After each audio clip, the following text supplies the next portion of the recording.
Thyroid. அதுவும் கர்ப்பகால thyroid பார்த்தீங்கன்னா, pregnancy confirm பண்ண உடனேயே மதர்ஸை வந்து தைராய்டு செக் பண்ண சொல்லுவாங்க. இதை செக் பண்ண சொல்லி இன்கேஸ் தைராய்டு இருக்குதுன்னு வந்துட்டா அந்த மதர்ஸுக்கும் அந்த ஃபேமிலி மெம்பர்ஸும் ஏன் சிஸ்டர் எங்களுக்கு இப்படி இதனால என்ன ஆகும், நான் அந்த டேப்லெட் கண்டிப்பாக எடுத்து தான் ஆகணுமா அப்படின்னு நிறைய பேர் வந்து ஹாஸ்பிட்டலில் டவுட் கேட்குறாங்க. இந்த தைராய்டு வந்து எதனால வருதுன்னு பார்த்தீங்கன்னா, பிரெக்னன்சி டைமில் ஈஸ்ட்ரோஜன் ப்ரொஜெஸ்ட்ரான் அது மாதிரி ஹார்மோன் சேஞ்சஸ் நடக்கும். அதே மாதிரி டிஎஸ்ஹெச் ஹார்மோன்லையும் சில சேஞ்சஸ் நடக்கிறதுனால தைராய்டு கிளாண்ட் வந்து லைட்டாக வீங்கும். பட் அது வெளியே தெரியாது.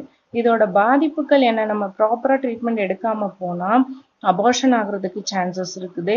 புறப்பிரசவம், அதாவது முன்னாடியே டெலிவரி ஆகிறது. அண்ட் ஸ்டில் பர்த்ன்னு என்னன்னா, குழந்தையோட ஹார்ட் பீட் சடனாக வந்து ஸ்டாப் ஆயிரும். என்ன ரீசன்னே தெரியாது.